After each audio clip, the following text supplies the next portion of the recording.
Boa noite, irmãos, graça e paz, amém?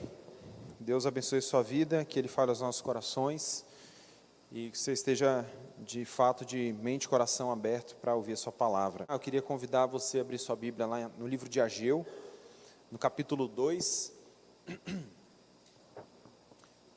Então, Ageu, capítulo 2. E o Ageu é o antepenúltimo livro antes do Novo Testamento. Então, vem Ageu, Zacarias e depois vem Malaquias. E é bem interessante porque Ageu e Zacarias são dois livros que estão assim bem relacionados um com o outro. E Ageu e Zacarias são profetas que pregam na mesma época, no mesmo período. Zacarias, ele vai mais à frente. Ele continua o ministério dele, provavelmente era mais jovem, e ele continua o ministério dele depois. Mas os dois tratam de questões messiânicas. Os dois profetas falam do futuro de Israel, fala do fim, fala da restauração do povo de Deus, que era o povo de Israel, fala do templo e assim por diante, da reconstrução do templo, da cidade, da vida espiritual, do Messias. Então são livros interrelacionados. A gente poderia pregar tranquilamente os dois livros aqui em sequência. Nós vamos pregar só Ageu agora, Zacarias, quem sabe no futuro. Mas você pode depois ler Zacarias, você vai ver bastante relações, bastante coisa, bastante semelhanças com o profeta Ageu, certo? Vamos ler então Ageu capítulo 2, verso 20 ao verso 23. Ageu 2, 20 ao 23. E diz assim: a palavra do Senhor veio a Ageu pela segunda vez, no 24º dia do 9º mês. E eis a palavra, Diga a Zorobabel, governador de Judá, que eu farei tremer o céu e a terra, derrubarei tronos e destruirei o poder dos reinos estrangeiros, virarei os carros e os seus condutores, os cavalos e os seus cavaleiros cairão, cada um pela espada do seu companheiro.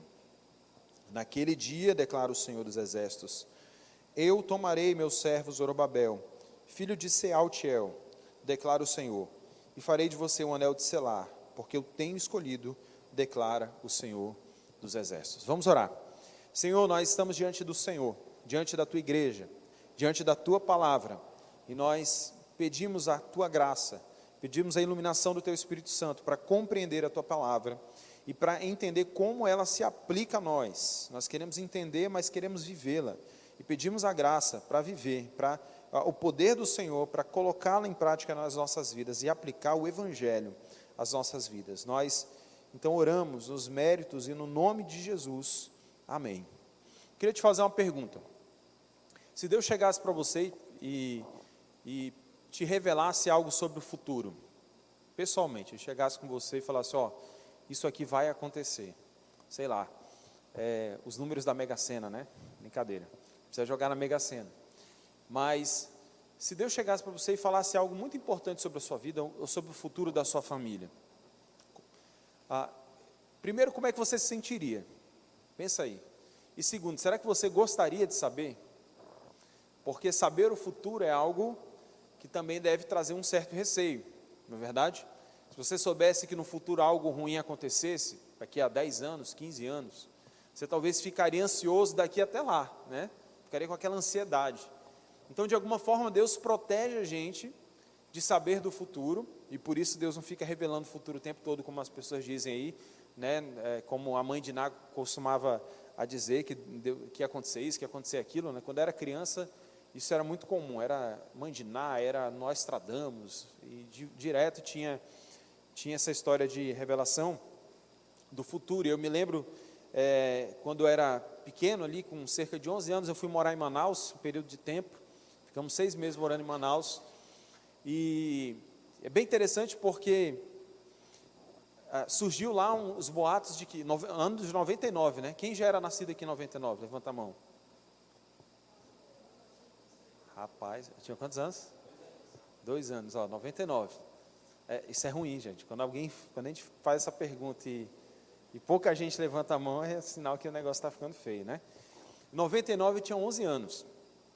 E aí eu me lembro que rolava a tal da profecia do Nostradamus, né, que no dia 6 de julho, 4 de julho, o dia da independência dos Estados Unidos, acho que é um dos 2 dias, tinha uma profecia que o mundo ia acabar. E a outra era da virada do ano, né, de 99 para 2000. Então tinha 2 no ano. Rapaz, pensa num cara que ficou com medo, era eu. E eu ficava com aquela ansiedade, e começou a chegar o dia 4 de julho, e foi chegando perto. E aí, não era de família de crente, de cristã, não era nada disso, né, pessoal católico. E aí eu lembro que morava lá em Manaus, perto do Rio São Raimundo, quem conhece Manaus sabe, ali no bairro Aparecida, na ladeira. E aí eu peguei e fui o pastor da rua, né? Cheguei, os meninos da rua, falei, é o seguinte, o mundo vai acabar dia 4 de julho. Então vamos ler a Bíblia, porque a Bíblia deve ter alguma coisa aí para a gente saber o que a gente tem que fazer, né? E a gente começou a ler a Bíblia ali e tal, aí vinha aquela paz no coração, mas depois a gente saía dali e vinha aquele medo, né? Ou seja, o medo que Lutero também teve, né? Aquele medo de Deus, medo do castigo de Deus, porque não conhecíamos a graça de Deus, né? Mas a grande questão é que o fato de eu saber que algo ruim ia acontecer no futuro gerou uma enorme ansiedade. E o fato de eu saber algo que possivelmente era o futuro, e não era, né? O mundo não acabou no dia 4 de julho, gerou ansiedade porque eu não conhecia a Deus, eu não conhecia aquele que conhece o futuro. Essa é uma grande diferença. E aí eu me lembro que chegou o dia 4 de julho, minha avó morava com a gente, minha bisavó, ela era crente da Assembleia de Deus, e aí eu me lembro que eu fui lá para casa e a gente começou a passar o jornal e começou de novo a falar a tal da profecia, assim, um negócio sensacionalista, na Globo. E aí de repente saiu um foguete, sabe aqueles foguetes que fazem... Aí eu, pronto, é o fim do mundo agora, está caindo os cometas, está caindo fogo do céu. Aí minha avó falou, meu filho, calma. Aí eu fui lá com a minha avó, e minha avó falou para mim, meu filho, calma, vou orar por você. Orou, e aí eu me tranquilizei, né? O dia 4 de julho, ou 6 de julho, agora eu não lembro, vocês têm que me ajudar aí na data. É dia da independência dos Estados Unidos, acabou. No outro dia acordei, tudo bem, aquela paz no coração de que o mundo não tinha acabado, fui para a escola e segui a vida. Mas o que a gente aprende com essa lição? Exatamente isso. Nós não precisamos saber do futuro, mas algumas vezes Deus traz o futuro para algumas pessoas. Não é para todo mundo, não é todo o tempo. Deus não fica o tempo todo nas igrejas por aí, dizendo as coisas que vão acontecer no futuro. Deus não precisa fazer isso, porque Ele sabe exatamente o que Ele precisa revelar. E aquilo que nós precisamos está aqui na palavra de Deus. Deus revela tudo o que nós precisamos na sua palavra, inclusive o futuro. E não é um futuro ruim, não é um futuro triste, mas é um futuro bom, é um futuro glorioso. Quando a gente lê e vai folheando as páginas da Bíblia, a gente vê que o futuro de todos aqueles que pertencem a Cristo é um futuro maravilhoso. É um futuro nos novos céus, na nova terra, sobre o reinado de Cristo para sempre. Num lugar onde é indizível, um lugar em que nenhum olho viu, nenhuma mente sentiu, nem coração do homem penetrou aquilo que Deus tem preparado àqueles que o amam. Então o futuro é glorioso. E nós estamos diante de um texto em que Deus fala sobre o futuro. Deus fala com Zorobabel sobre o que iria acontecer no futuro. Só que Zorobabel conhecia Deus. Zorobabel sabia quem era o Senhor. O texto não fala para a gente sobre o que esse homem chamado Zorobabel sentiu. O texto não fala se ele ficou com medo ou não. Mas o que nós sabemos é que Zorobabel e todo o povo continuou cumprindo seu trabalho. Nós já vimos ao longo de toda a história, só para a gente contextualizar aqui, que Deus, então, chama o seu povo depois do exílio, depois que eles voltam da Babilônia, depois de 70 anos, voltam para Jerusalém destruída. Deus chama o seu povo de volta para Ele para reconstruir o templo, que era central. O templo era muito importante para o povo adorar o Senhor, para o povo ter uma vida espiritual e para o povo também esperar o Messias que viria ainda, que eles tinham essa expectativa do Messias que ainda viria. O Messias já veio, Jesus já veio, mas eles tinham que esperar o Messias, porque muitas das profecias envolviam um templo. Então eles sabiam que o templo era importante. O Messias viria e reinaria, seria Senhor também sobre Jerusalém, sobre o templo. E várias profecias falam que as nações iriam a Jerusalém adorar o Senhor. Então essa era a grande expectativa do coração do povo. E não obedecer ao Senhor não reconstruir o templo, não voltar à obra, era uma rebeldia tanto quanto a do povo, que vagou no deserto 40 anos, a do povo que desobedeceu ao Senhor no tempo de Juízes, que seguiu seu próprio coração. Deus mostra que quebrar a aliança, desobedecer ao Senhor, não reconstruir o templo que Deus havia mandado eles reconstruírem, era uma quebra dessa aliança, era uma quebra desse compromisso, era também uma rebeldia de coração. Aprendemos então que o Senhor chama, eles respondem, eles começam a reconstruir o templo, eles que estavam focados só na vida particular deles, então eles entendem que precisam reconstruir o templo, voltam a servir ao Senhor. Deus diz que esse templo seria um templo muito glorioso, que eles tinham que ter coragem no exercício disso, no exercício da sua missão, da sua reconstrução, e que Deus iria sustentar a construção daquele templo e aquela obra. No último domingo, nós vimos que Deus também não queria só a reconstrução do templo, mas Deus queria uma reconstrução da vida. Deus queria que eles fossem inteiros na obra, que a obra não era só algo assim que eles faziam de qualquer jeito, mas que a obra era algo que tinha muito a ver com a vida deles. Eles eram do Senhor, eles pertencem ao Senhor, eles eram um povo da aliança com Deus. Então a vida deles era inteira do Senhor, Deus os salvou por inteiro, e Deus queria inteireza de vida, inteireza de coração, que resultaria em bênçãos no lugar das privações que eles estavam passando. Hoje, nós entramos então na última parte, e eu acho que é a parte mais difícil, bloco bem pequenininho, eu queria que você prestasse bastante atenção. Nós vamos entender o que isso significa e nós vamos tirar algumas aplicações para a nossa vida. Hoje a gente entende então um pouco desse contexto. Vemos então que Deus garante aqui que Ele fará abalos na terra, necessários para que os seus planos redentivos e os seus planos do fim, planos escatológicos, se cumprissem.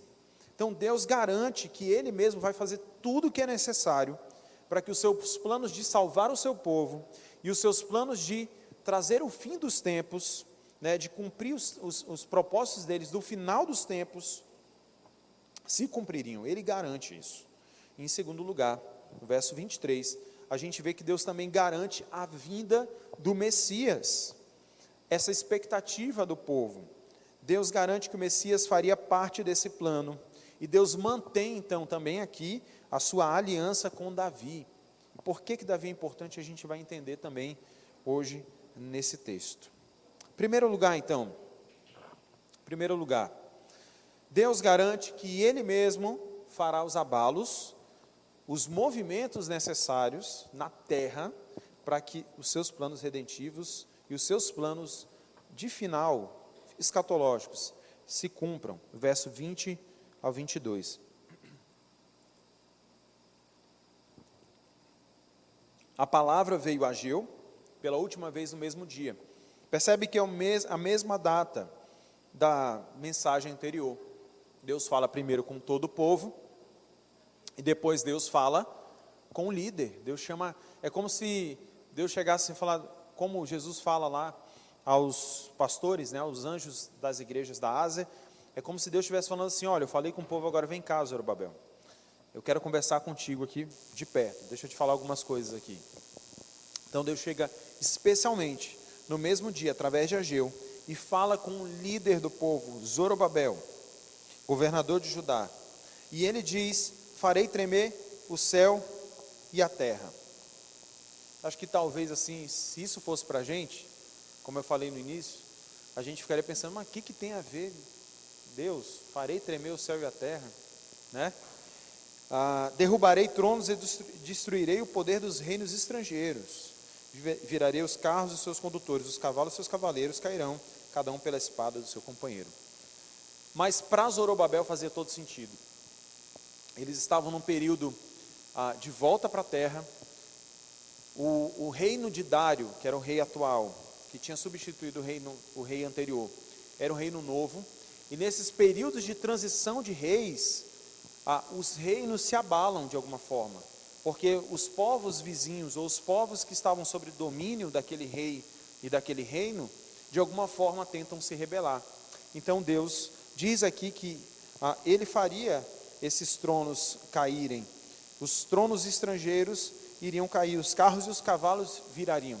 De alguma forma isso se cumpre no tempo de Zorobabel, porque Dário então consegue exercer isso, e aquele movimento de guerra está acontecendo ali, tá? Os reinos estavam sendo abalados por Dário. Israel também estava sendo beneficiada. Esse povo estava sendo beneficiado por esse movimento. Afinal, eles estavam na terra, eles tinham os recursos necessários para reconstruir o templo. O templo, a vida religiosa é reconstruída. Ela volta a funcionar de alguma forma.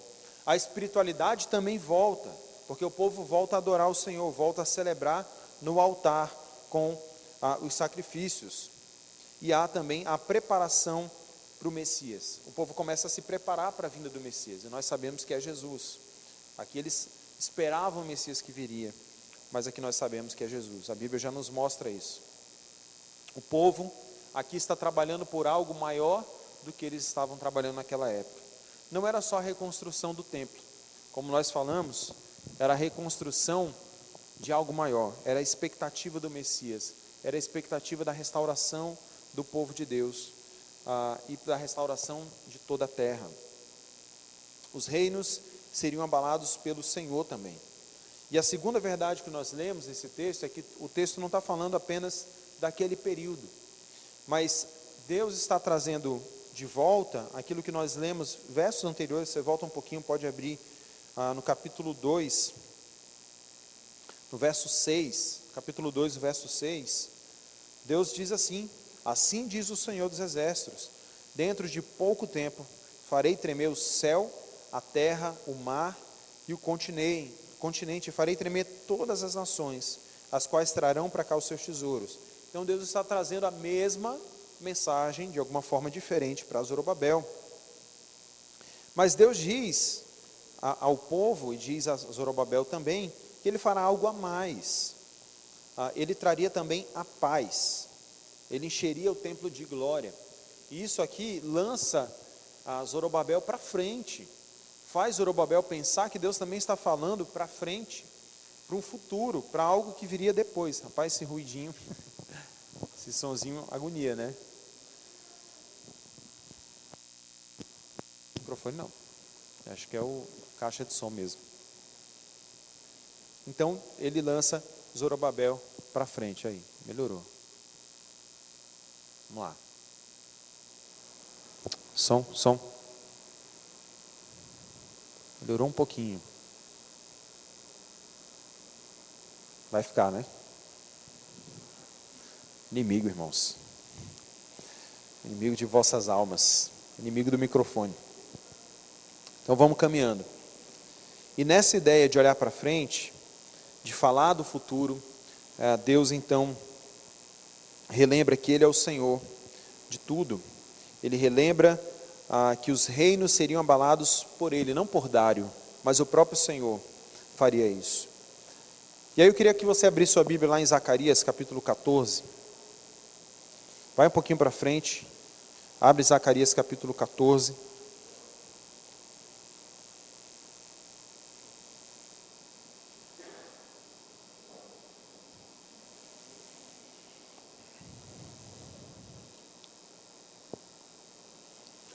Nós vamos lendo assim de maneira alternada, e Deus também fala desse grande dia.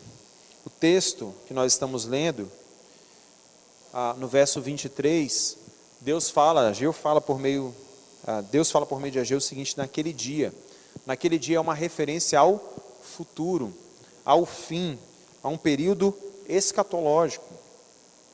E aqui, Zacarias também fala sobre isso. Olha, ele diz assim: vejam, o dia do Senhor virá, quando do meio de vocês os seus bens serão divididos. Reunirei todos os povos para lutarem contra Jerusalém. A cidade será conquistada, as casas saqueadas, as mulheres violentadas. Metade da população será levada para o exílio, mas o restante do povo será tirado da cidade. Depois, isso é o exílio, depois o Senhor sairá para a guerra contra aquelas nações, como ele faz em dia de batalha. Naquele dia os seus pés estarão sobre os montes das oliveiras, ao leste de Jerusalém. Ao monte se dividirá ao meio, de leste a oeste, por um grande vale. Metade do monte será removido para o norte, a outra metade para o sul. Vocês fugirão para o meu vale entre os montes, pois ele se estenderá até o Azel.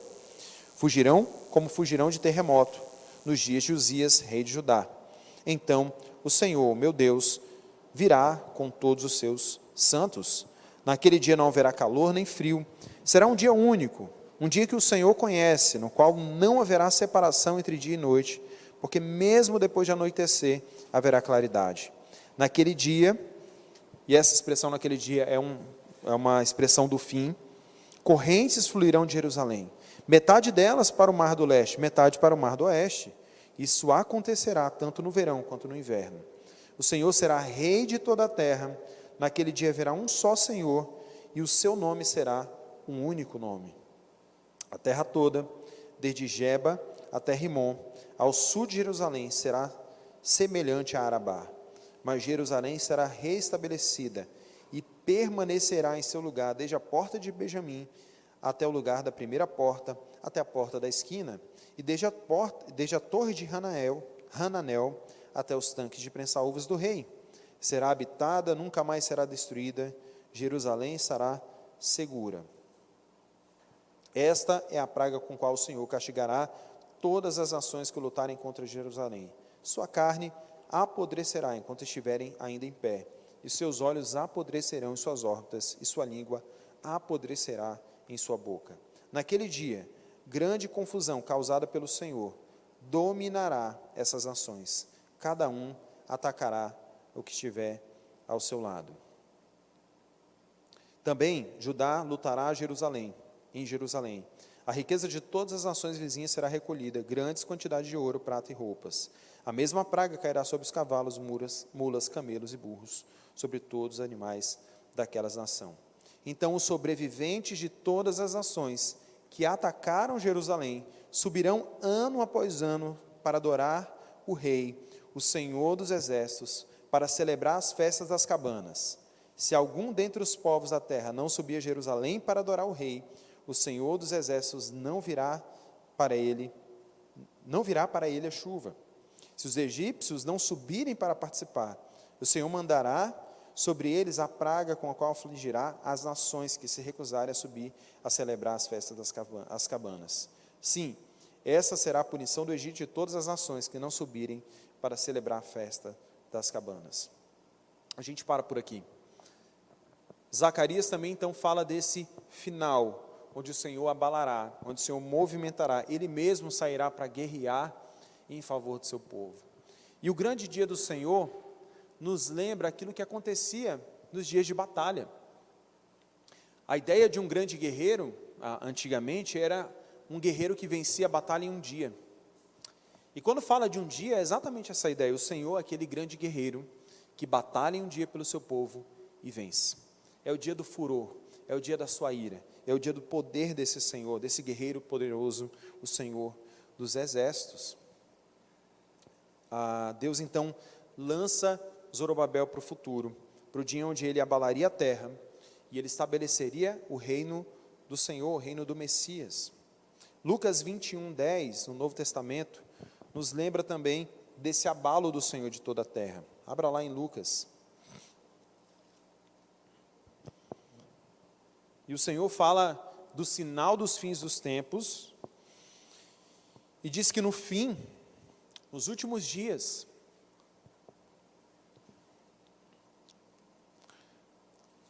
no verso 10 ele diz: nação se levantará contra nação, e reino contra reino. Verso 11: haverá grandes terremotos, fomes e pestes em todos os lugares, e acontecimentos terríveis e grandes sinais provenientes no céu. Mas antes de tudo isso, prenderão e perseguirão vocês, então entregarão as sinagogas e prisões, vocês serão levados à presença de reis e governadores, tudo por causa do meu nome. Eventos de abalos na terra, nos céus, sinais, ocorrem próximo do fim. Então, nós temos alguns sinais Zacarias lança a gente para frente, Lucas nos lembra que também no fim isso aconteceria. Em Apocalipse 20, nós temos o Senhor lutando pelo seu povo, o Senhor lutando contra as nações que eram contra o Senhor, e ao lutar pelo seu povo, ele vence as batalhas e estabelece o seu reino. Logo em seguida nós temos o diálogo, o relato lá em Apocalipse 20, do reino milenar. Uma grande batalha acontece antes, o Senhor vence a batalha, e ele leva o seu povo a reinar com ele durante um período de tempo sobre a terra. Depois acontece outra batalha ao final desse período de tempo, chamado milênio. Então o Senhor vence essa batalha e estabelece seu reino eterno. E aqui, meus irmãos, só para a gente pensar em algumas aplicações, eu queria deixar claro algumas questões aqui. Esse texto, provavelmente, vai depender muito daquilo de como nós acreditamos, de como nós conseguimos ver esses acontecimentos do fim dos tempos. Então, nós temos, pelo menos, do ponto de vista teológico, algumas visões sobre esse texto. Do ponto de vista mais, que a gente pode dizer, pré-milenista ou até dispensacionalista, que são visões sobre esse texto, se acredita que o Messias virá no fim, o Senhor Jesus virá ao fim do tempo, e reinará sobre a terra, literalmente sobre a terra, para que promessas se cumpram ao povo de Israel. Nós vamos ver mais à frente um pouco sobre isso e por que isso traz base para essa visão. E há uma outra visão, dependendo de como você consegue enxergar, o Senhor virá, estabelecerá seu reino eterno. Então, esse texto, de alguma forma, lança à frente, para o fim, de que o Senhor reinará, de que o Senhor estabelecerá o seu reino, mas de uma forma um pouco diferente. Nós não sabemos, talvez, todos os detalhes de como que isso acontecerá, mas quando nós unimos todos esses textos e olhamos para Apocalipse e os demais textos de profecia que falam do fim, nós entendemos que o Senhor vem, estabelece seu reino poderoso e depois estabelece o seu reino para sempre. O ponto é que nós vamos observar, e nós observamos para aquilo que Zorobabel ouve aqui, é que Deus chama Zorobabel aqui para conversar com ele de perto, e Deus reafirma aquilo que estava falando antes. Deus é aquele quem faz, Deus é aquele quem age. O profeta vai lembrar também que agindo o Senhor, quem pode impedir? Quando Deus age, ninguém consegue impedir. Deus é o Senhor que tem poder, força, soberania e total controle. Meus irmãos, o texto nos chama, independente daquilo que vai acontecer ou os detalhes desses acontecimentos, como que Jesus virá e como que ele reinará, se reinará literalmente em um reino milenar, ou se irá reinar em um reino espiritual para sempre. Isso vai acontecer sim, mesmo naqueles que creem que Jesus reina antes no milênio. Mas o ponto é que o Senhor que fala com Zorobabel é o Senhor que fala com cada um de nós. Meus irmãos, o Senhor que fala com Zorobabel sobre o futuro demonstra para Zorobabel que Ele é o Senhor de poder, que Ele é o Senhor de toda a força, que Ele é o Senhor que é soberano sobre os soberanos dessa terra, e que Ele é o Senhor que tem total controle de todas as coisas em suas mãos. Deus é aquele que conduz a história, nós sabemos muito bem disso, mas novamente o Senhor nos lembra que Ele é aquele que conduz a história do seu povo. É Deus que conduz a linha histórica, que Deus conduz cada história particular, mas que conduz toda a história do povo de Deus durante toda a terra. E Ele nos chama, e chamou Zorobabel e o povo de Israel, o povo de Judá, a lembrar que eles precisavam, Deus chama o seu povo a confiar nessa ação completa de Deus, sobre toda a terra e toda a história. Deus, o nosso Deus, é o Deus que cria todas as coisas, é o Deus que, por sua soberania, e seu governo total sobre a vida, não perdeu o governo quando o homem caiu. Deus não perdeu o controle das coisas quando Adão pecou. Deus não perdeu o controle das coisas quando Eva experimentou do fruto e deu para o seu esposo Adão, quando os dois caíram, foram expulsos do jardim.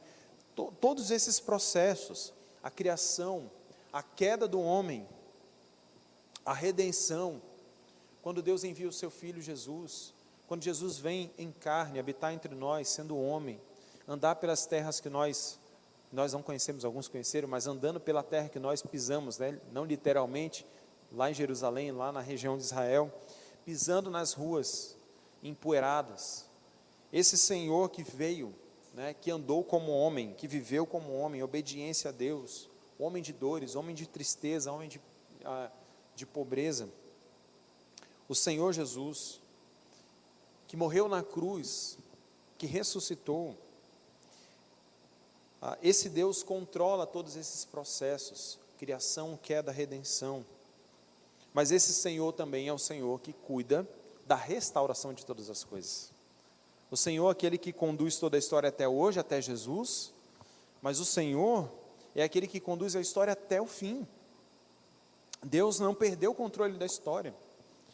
E não são os acontecimentos ruins da nossa vida, não são os acontecimentos ruins da história do mundo que a gente vê o tempo todo acontecendo, que fazem ou que podem, que são mais fortes daquilo que o Senhor diz na sua palavra, que Ele conduz toda a história, e de que Ele está direcionando todas as coisas, para restaurar todas as coisas, e trazer novos céus e nova terra. Quer antes a gente passe por um milênio, como provavelmente é uma das visões sobre esse texto, onde Jesus reinará durante 1000 anos sobre a terra em Jerusalém, os povos irão a Jerusalém adorar o Senhor, como lemos em Zacarias. Quer isso aconteça nos novos céus e a nova terra, na nova Jerusalém que desce adornada dos céus, o Senhor reina, e a sua palavra é absoluta para nós. Aquilo que Ele diz sobre a vida, sobre os acontecimentos da história, e sobre o que vai acontecer no final dos tempos, é muito mais poderoso do que os problemas e as dificuldades, os pormenores da nossa vida. E como nós ouvimos na sexta-feira, através do pastor Joveci, ele falou uma coisa que eu achei muito interessante, e que é uma coisa que nós sabemos o tempo todo, é que por meio da palavra, nós lemos a realidade. Deus estava chamando Zorobabel aqui, meus irmãos, para ler a realidade por meio da sua palavra, por meio daquilo que ele dizia o que iria acontecer. A realidade não era o que Zorobabel via, a realidade era aquilo que Deus estava dizendo para Zorobabel que era, e o que iria acontecer no futuro. Isso aqui é muito importante. Nós precisamos aprender a ler a realidade da nossa vida através do que Deus diz, do que Deus diz sobre a história. Ele conduz a história, e não são os acontecimentos que devem mudar a nossa visão de realidade. Aquilo que o Senhor diz sobre o que é a vida, sobre o que é a morte, sobre o que é esse mundo, sobre o que Ele fará, sobre o que Ele faz, é determinante para cada um de nós. É determinante para cada um de nós. Precisamos lembrar disso.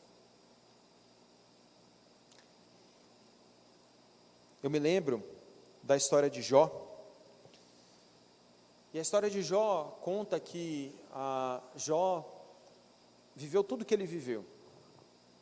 Você sabe muito bem, não vou repetir a história de Jó aqui, mas todo o sofrimento que Jó sofreu.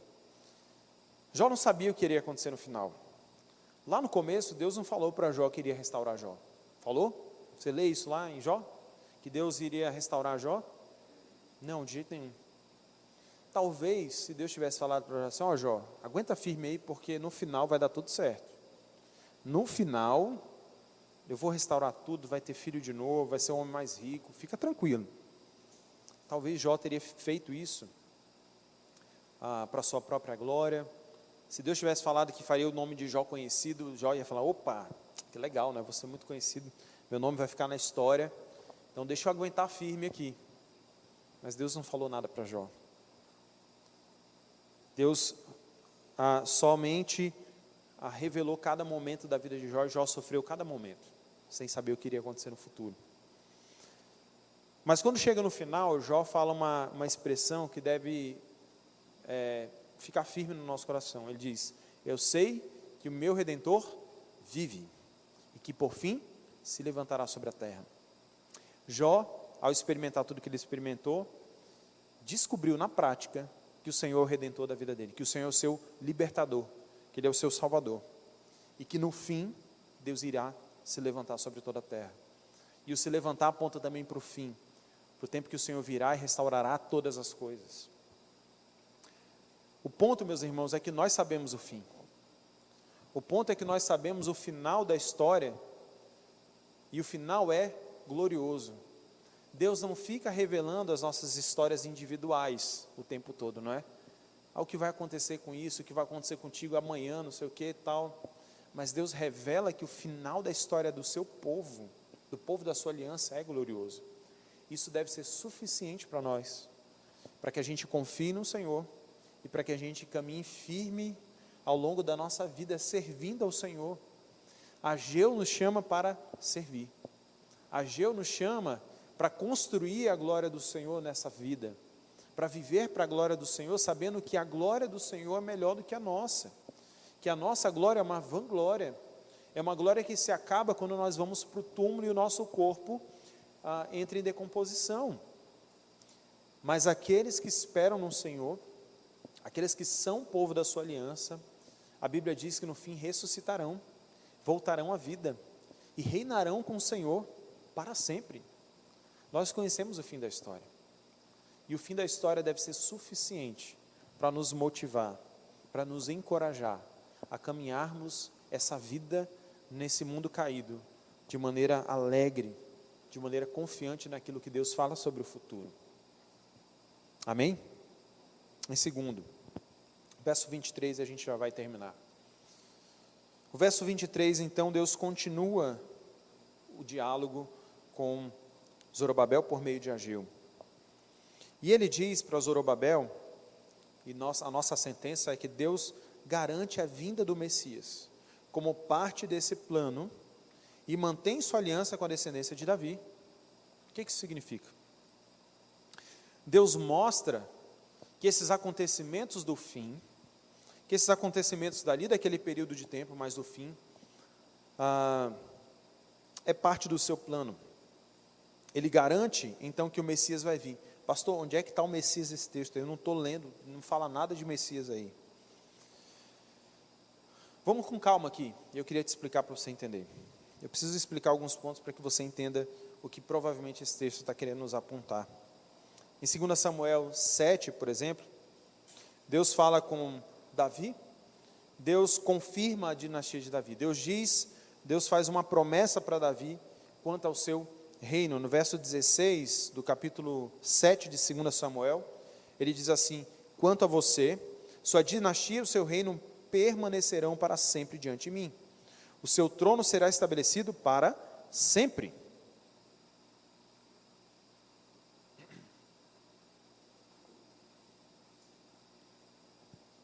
Deus faz uma promessa incondicional a Davi, de que o trono de Davi seria um trono permanente, a dinastia de Davi seria permanente. Então nós acreditamos que existe uma continuidade dessa promessa a Davi no Novo Testamento. Nós olhamos, por exemplo, para Mateus capítulo 1 e vemos lá todos os nomes, daqueles que estão na genealogia de Jesus, e ali não é a dinastia, é a genealogia, mas a genealogia do Senhor é uma genealogia davídica. Jesus vem da linhagem de Davi. Então nós temos em Jesus a promessa feita lá em 2 Samuel 7 a Davi, de que o seu trono davídico seria estabelecido para sempre. E aí nós olhamos algumas outras referências aqui, que são importantes para a gente entender. Isaías 42:1 chama um Messias de meu servo, e o texto fala: eu tomarei meu servo Zorobabel. Zorobabel era da linhagem de Davi. Zorobabel era descendente de Davi. Então nós temos aqui um descendente de Davi exercendo a autoridade de governo sobre o povo novamente. E Zorobabel é identificado como meu servo, e a expressão lá em Isaías 42, meu servo, é dita sobre o Messias. Em 2 Samuel 3,18, a expressão meu servo é dita a Davi.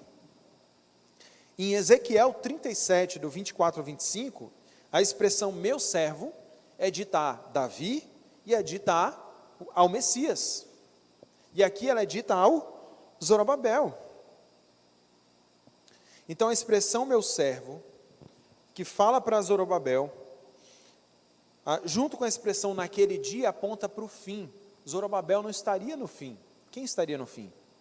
Aquele que é da linhagem de Zorobabel, aquele que é da linhagem de Davi, o Messias. Então, a expressão meu servo, a declaração do Senhor, eu tomarei o meu servo Zorobabel como anel de selar, também é uma expressão não apenas de Zorobabel, mas se referindo ao Messias que viria do futuro, o escolhido de Deus para exercer esse papel no fim dos tempos. Jeremias 22, 24, tem uma informação importante. Nós estamos aqui depois do exílio. E depois do exílio, o que acontece? Quer dizer, vamos lá. Nós estamos depois do exílio, mas depois do exílio, porque já houve um exílio. E antes do exílio acontece uma coisa interessante. Joaquim, filho de Joaquim, também descendente de Davi, recebe uma profecia de Jeremias. E Jeremias diz assim, que estaria rejeitando Joaquim, que era da linhagem de Davi, e que estaria acabando com a família e com o trono de Joaquim. Em 2 Samuel 24:8, o que acontece é que Joaquim é levado preso, seus filhos são mortos na sua frente, seus olhos são furados, e ele é levado para a Babilônia. Lá ele morre. O trono de Davi se acaba. E aí entra o exílio, porque a Babilônia é o período do exílio. O trono de Davi então estava destruído. E quando o povo volta de Jerusalém, se estabelece pela terra, o que o Senhor faz? Ele se lembra da sua aliança. Deus lembra que tem uma aliança com o povo, e Deus lembra que tem uma aliança com Davi. Isso aqui é extremamente significativo, meus irmãos. E eu queria destacar algumas questões que você vai entender muito bem. Deus é um Deus de palavra. Deus é um Deus de aliança. E a promessa que ele havia feito a Davi, ele volta aqui no verso 23 e relembra a sua aliança. E novamente ele estabelece o reino de Davi como um reino duradouro. Como eu disse, a relação disso está totalmente ligada ao Senhor Jesus. O Senhor Jesus é o rei davídico. O Senhor Jesus é o rei da linhagem de Davi, que vem cumprir a promessa do Senhor e as profecias. Aqui, nessa conversa com Zorobabel, Deus então revoga essa maldição que ele tinha feito a Joaquim e estabelece novamente a sua aliança. O descendente de Davi, conforme o texto, o descendente de Zorobabel, é o Senhor, o Messias. Ele é o servo do Senhor, conforme a expressão dita a Zorobabel aqui. Zorobabel, servo do Senhor, meu servo. Mas ele também é o selo, o anel de selar. E o anel de selar é a ideia de autoridade. Aquele que tinha autoridade para decidir, e aí ele selava com o anel. Jesus é o servo sofredor. Jesus é um anel de selar, porque ele é aquele que tem autoridade sobre a terra. Quando ele manda os discípulos ir por toda a terra, ele diz, vão por todos, toda autoridade me foi dada nos céus e na terra, por isso vão e façam discípulos de todas as nações. O Senhor Jesus é o rei sobre toda a terra, ele é o anel de selar, ele é o servo sofredor, mas ele é aquele que tem autoridade sobre tudo e todos. Jesus cumpre as duas expressões de Zorobabel. Ele é além de Zorobabel, ele é maior do que Zorobabel. Ele é o selo e ele é o servo do Senhor. E como selo, o Senhor também nos sela. A Bíblia nos lembra que nós somos selados com o Espírito Santo para o dia da promessa. Nós somos selados pelo Espírito Santo, e o Senhor, que é o selo, tem autoridade para selar as nossas vidas com o Espírito Santo até o fim dos tempos. O que é o selo do Espírito Santo? Senão uma garantia que nós chegaremos lá no fim, salvos, redimidos, justificados pelo Senhor. Encontraremos, estaremos prontos diante do Senhor para reinar com o Senhor para sempre. Por último, tem uma expressão que vale a pena ser destacada. O texto fala que é o Senhor dos exércitos que faz isso. E eu me lembro dessa expressão, porque essa expressão está relacionada com aquilo que o Senhor vai fazer. Os abalos. Deus abalaria toda a terra. Deus abalaria todas as coisas. Assim como Dário, rei da Pérsia, tinha poder de exército, poder militar, o Senhor é o Senhor muito mais poderoso do que os militares, do que os poderios militares dessa terra. Ele é o Senhor dos exércitos. E um texto bem curioso nos lembra disso. Lá em 2 Reis, capítulo 6, o moço do profeta, Eliseu, companheiro dele, eles estavam em um lugar e, salvo engano, os arameus vão até o profeta para levá-lo, para matar o profeta, porque ele revelava tudo o que acontecia para Israel. E quando o moço do profeta acorda de manhã cedo e abre a porta, ele vê aquele exército poderoso, volta para dentro de casa tremendo. E ele fala com o profeta, e o profeta fala: fica tranquilo, vai lá fora e olha de novo. E quando o moço do profeta olha, o texto diz que ele vê as carruagens de fogo, ele vê aquele grande exército poderoso do Senhor, aquele grande exército de anjos do Senhor, que é muito mais poderoso do que o exército dos arameus, que é muito mais poderoso do que os exércitos dessa terra.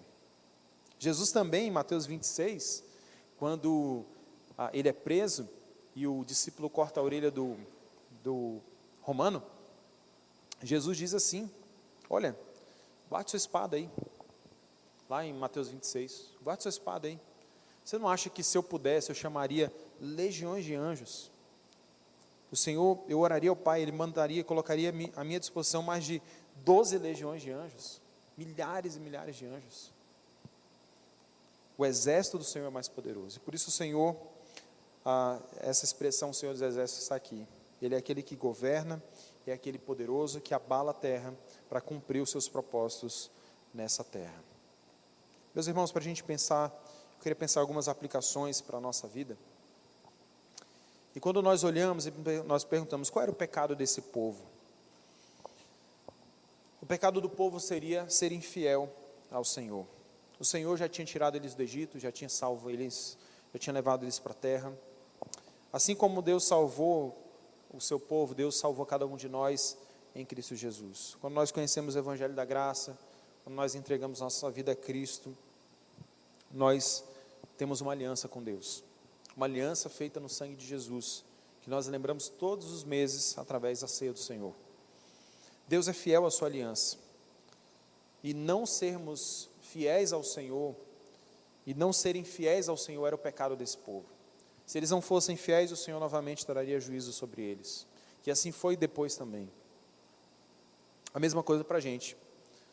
Deus tem uma aliança com cada um de nós. E essa aliança com o Senhor, ela é inquebrável. Nós temos que lembrar disso. Quando nós estamos em Cristo Jesus, quando nós cremos no Senhor Jesus Cristo, Deus faz uma aliança eterna, uma aliança inquebrável com a gente.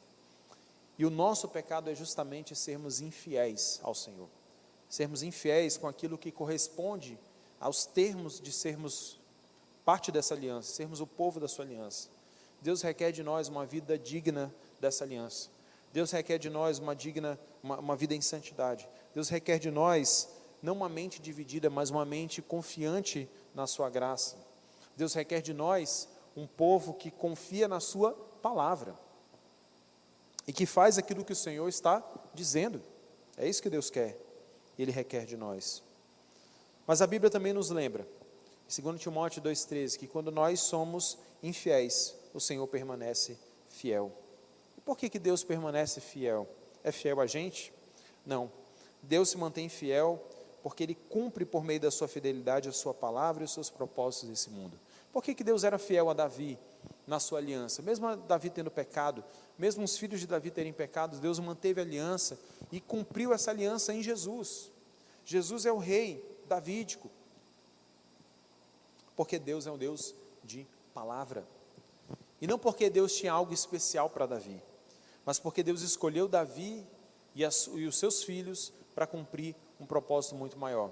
Ele mandou Jesus, da sua linhagem, para ser o nosso Senhor e Salvador, para por meio do Senhor Jesus, redimir o seu povo.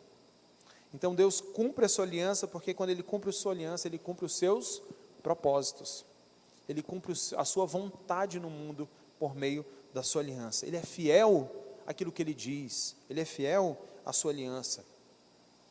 A redenção, o dia do Senhor, são promessas do Senhor para o seu povo.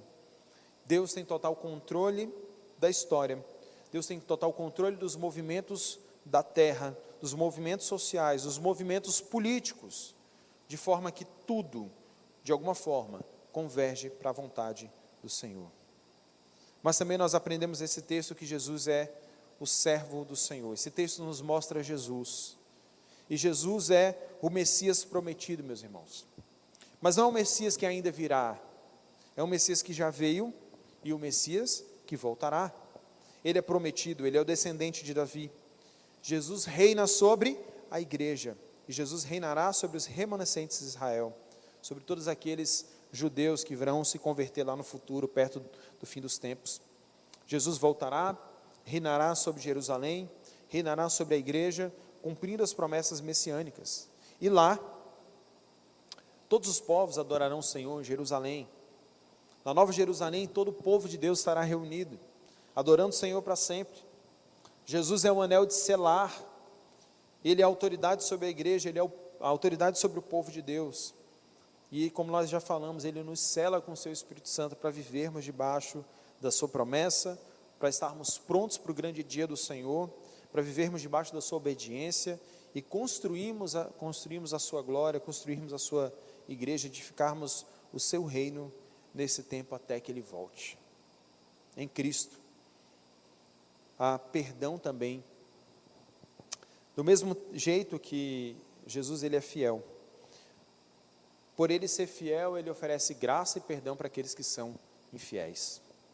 E se você tem andado de alguma forma infiel ao Senhor, se você tem esquecido da sua aliança que você tem com o Senhor, se você se esqueceu do porquê que o Senhor te salvou, você tem andado distante disso, há graça e há perdão para você.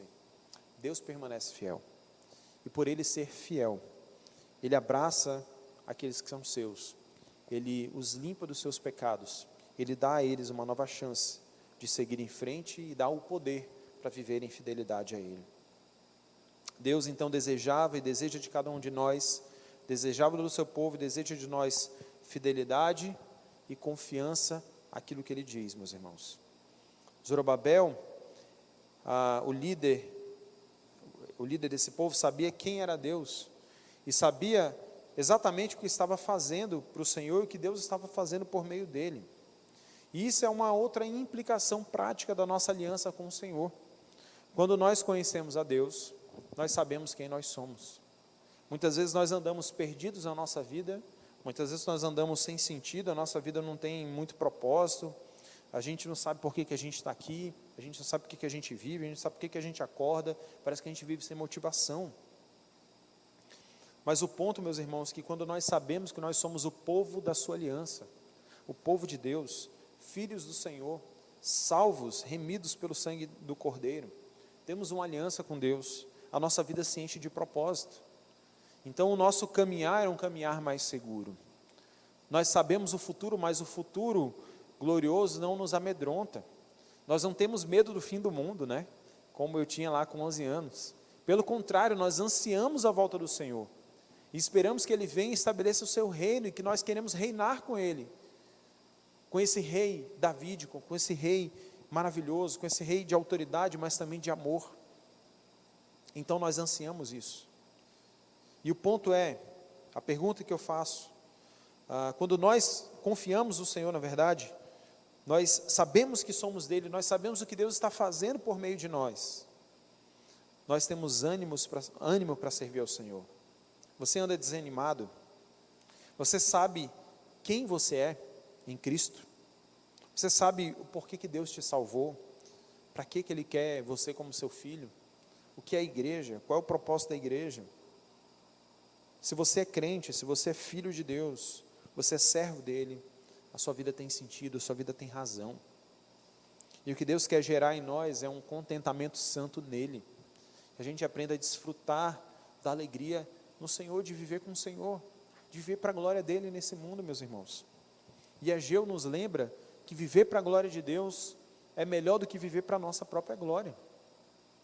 De viver para a fama do nome de Deus é viver para algo muito maior do que nós, que faz muito mais sentido do que viver para a nossa fama.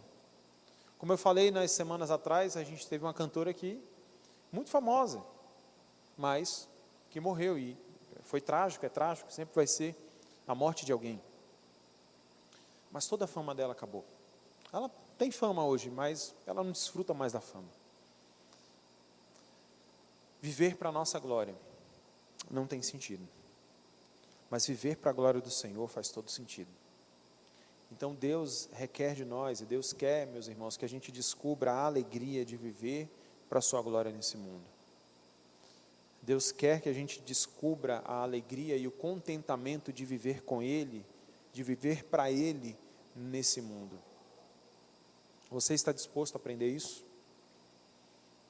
Nós somos o povo da sua aliança, e Ele quer nos ensinar isso. O livro acaba, nós sabemos que o povo reconstrói, e é exatamente isso que Deus quer da gente. Que nós continuemos servindo a Ele, Ele sendo o Senhor da nossa vida até o fim. E que a gente trabalhe pela construção, não de um prédio, porque construir o prédio, trocar o telhado, como nós vamos fazer aqui como igreja, faz parte do nosso ministério hoje, mas um dia isso aqui vai acabar, né? Um dia isso aqui vai acabar. Mas aquilo que nós fizemos aqui dentro, as vidas que nós edificamos, as pessoas que nós trouxemos a Cristo, quantas vezes nós pregamos o Evangelho, isso sim, será provado pelo fogo.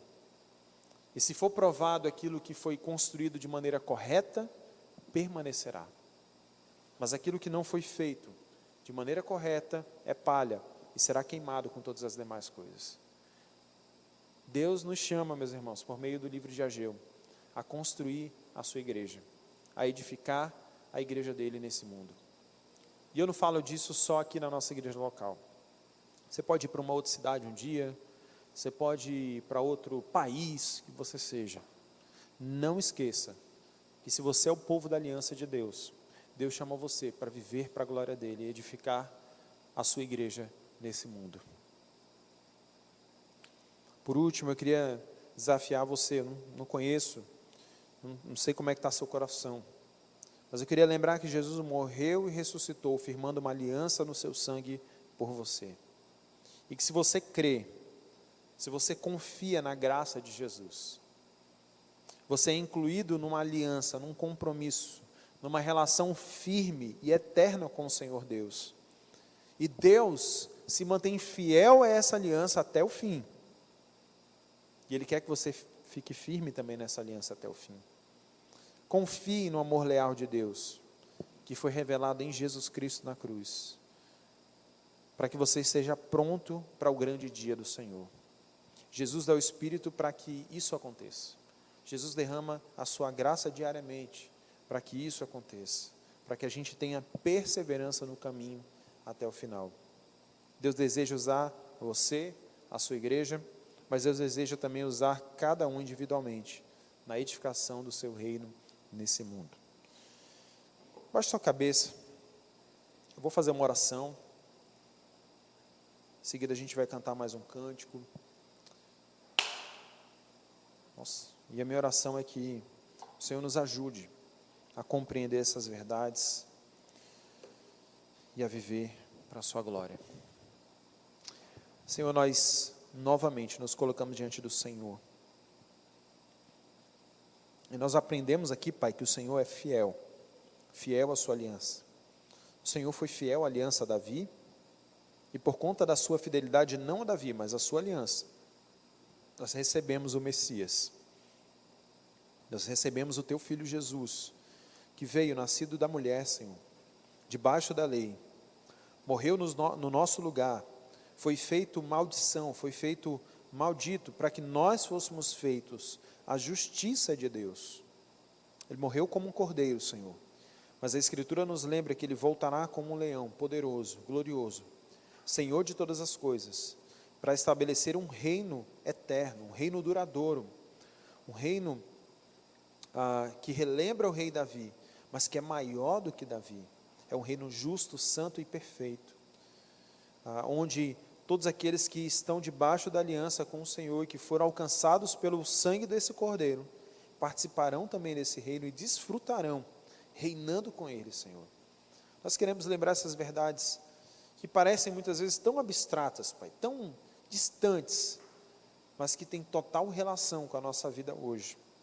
Porque se somos o povo da aliança, vivemos debaixo da autoridade do Senhor. Se somos o povo da sua aliança, vivemos debaixo e somos submissos ao Senhor. Se somos o povo da sua aliança, Pai, feita no sangue de Cristo, nós somos o povo do Senhor e nós vivemos para a glória do Senhor, Pai. Nós não vivemos mais para a gente. Nós não podemos mais viver, nós não podemos mais nos dar o luxo de viver para a gente, de viver para a nossa própria glória nesse mundo. Mas somos graciosamente chamados, Pai, a viver para a glória do Senhor, porque a nossa glória é vã e passageira, mas a glória do Senhor é eterna. E vale a pena, Senhor, viver para a glória, para a fama do nome do Senhor. Nós queremos então, Senhor, pedir a Tua graça, para que o Senhor ajude a nossa igreja, independente daquilo que nós temos que fazer, vivermos aqui como igreja, como comunidade, debaixo da autoridade do Senhor, debaixo da confiança na Tua palavra, debaixo da aliança que temos com o Senhor. Vivermos para a Tua glória aqui, servindo, edificando a nossa igreja, mas principalmente, onde quer que a gente vá, no tempo que a gente viver nessa terra, vivermos para a edificação do Teu reino, para a edificação de pessoas. O Senhor constrói uma casa, Pai, um templo hoje, mas essa casa é construída com pessoas, e cada um de nós somos pedras vivas, que constrói esse edifício lindo chamado a igreja, e a igreja que permanece, que reinará com o Senhor para sempre. Nos ajuda a ter isso muito firme nos nossos corações, Pai, e que se há alguém aqui, Deus, que precisa relembrar essa aliança com o Senhor, hoje, que essa pessoa encontre graça e perdão ao Senhor. Se há alguém que tenha andado de maneira infiel ao Senhor, que esse Deus encontre o caminho do arrependimento e o caminho da fidelidade, da possibilidade de ser fiel ao Senhor pela Tua graça, pela ajuda do Teu Espírito Santo, com o qual o Senhor nos selou para o dia do Senhor. Deus, faz isso entre nós. Nós precisamos de Ti, nós precisamos do Senhor. Nós clamamos a Ti, Senhor, nessa noite, porque somos o Teu povo. Peço, Pai, que a graça, então, a consolação do Senhor esteja com essa igreja, mas também com todo o povo de Deus, espalhado por toda a terra. Em nome dele nós oramos. Amém.